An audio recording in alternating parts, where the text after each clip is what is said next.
Hi, welcome to episode 3 of the story of building out my passions, one of my passions anyway, the Mac Marketplace. Episodes 1 and 2, I covered the start at the beginning of this project, various name changes we went through, recovery of being hacked and losing all our followers and both on Instagram and Facebook to starting at 0 again, and the starting of the new online Mac Marketplace for makers, artists, and collectors. Hi, my name is Roger, and I'm the creator of Mac Marketplace. One of the things I've learned of being a serial entrepreneur, ensure that my projects have legs to stand on. That as I'm talking about my projects, people aren't just saying, yeah, that sounds great, or yeah, that's a great idea. And I say that my project has legs to stand on, they actually pony up the money before it's even built to say, yeah, I'm committed to this project with you. After many learnings, that's exactly what I did with the Mac Marketplace. He was there, and to test it out, get the confirmation that folks that were interested or sellers that were interested actually would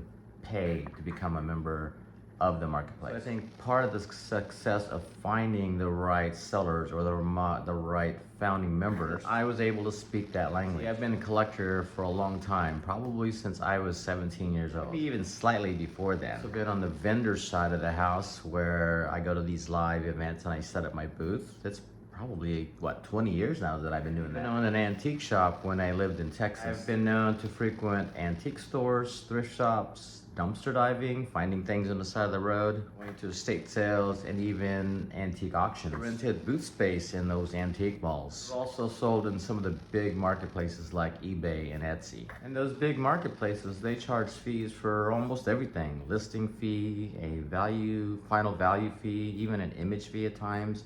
On top of whatever, if you bought a store, you got a store fee as well. And the physical antique shops or malls, they charge you a 10% or sometimes 15% to process a sale. That's on top of your rent. On that side of the house of this business, I know their pain. I feel their pain. Because of that, I also know how to communicate what my marketplace is going to do and address their pain points. Things first. The first thing I needed to know or find was the community, and building that community and or finding that community. I also know that without this community, this project would be hard to scale. Or even writing a single line of code, I knew I needed to find this community. Luckily though, I was already having that community as part of my live in-person event. I started back in the middle of COVID in October of 2020. And about a year after I created that live event, I started putting out feelers for this online marketplace. Continued putting out those feelers for 2021 and 2022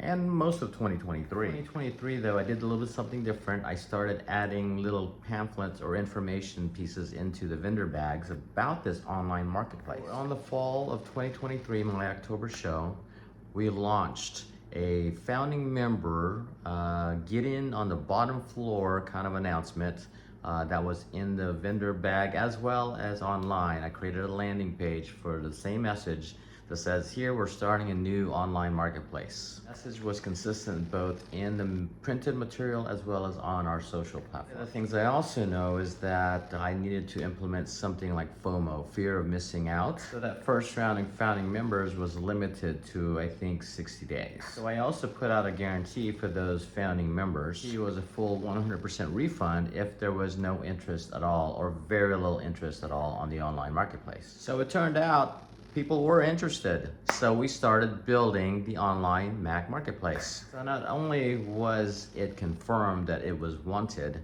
but it was also confirmed that there was a community there ready to jump in onto this new online Mac Marketplace. So in the next parts, we'll talk about the community itself. Who is the community? Who are the makers? Who are the artists? Who are the collectors? Stay tuned for that video. I will be telling you more stories about the Mac Marketplace.